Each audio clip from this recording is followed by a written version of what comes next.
మీ Telugu cinema ఇంకా 100 కోట్లు కూడా దాటలేదా?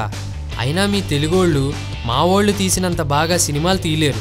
మీ తెలుగు సినిమా మార్కెట్ కన్నా మా సినిమా మార్కెట్ చాలా పెద్దది. మీ తెలుగు సినీ పరిశ్రమలో మాకు ఉన్నట్లు మంచి టెక్నీషియన్లు లేరు. మీ తెలుగు సినీ పరిశ్రమలో మాకు ఉన్న మంచి డైరెక్టర్స్ లేరు. బాలీవుడ్ మీడియాలో ఎక్కువగా తెలుగు సినిమా గురించి ఇలాంటి మాటలే వినిపిస్తూ ఉంటాయి. అయితే బాహుబలి పుణ్యమా అంటూ గత కొన్ని రోజుల నుండి ఆ పరిస్థితి మారింది. ఇప్పుడు టాలీవుడ్తో పాటు బాలీవుడ్లోనూ బాహుబలి హవా కొనసాగుతోంది. అయితే మనకన్నా చాలా ముందుగానే 100 కోట్ల మార్కెట్ని అందుకున్న బీటౌన్లో బాహుబలి లాంటి సినిమా రాకపోవడానికి చాలా కారణాలే ఉన్నాయి.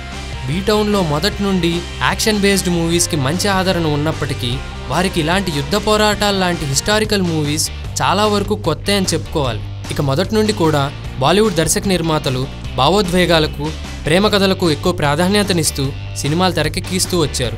అప్పట్లో జోధా అక్బర్ లాంటి చిత్రాన్ని తెరకెక్కించినప్పటికీ అందులో దర్శకుడు ఈ రకమైన యుద్ధ సన్నివేశాలను చూపించలేకపోయాడు. ఇక ఇప్పుడు సంజయ్ లీలా బన్సాలీ లాంటి దర్శకుడు బాజీరావ్ మస్తానీ పేరుతో బాహుబలి లాంటి హిస్టారికల్ మూవీని తెరకెక్కిస్తున్నప్పటికీ ఆ చిత్రం కూడా పూర్తి లవ్ బేస్డ్ సబ్జెక్ట్ కావడం విశేషం.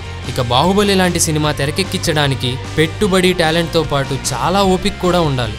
సంవత్సరాల తరబడి ఆ ఒక్క సినిమాకి అంకితం అయిపోవాలి. అలాంటి దర్శకుడు ఇప్పుడున్న పరిస్థితుల్లో ఇప్పట్లో లేడనే చెప్పాలి.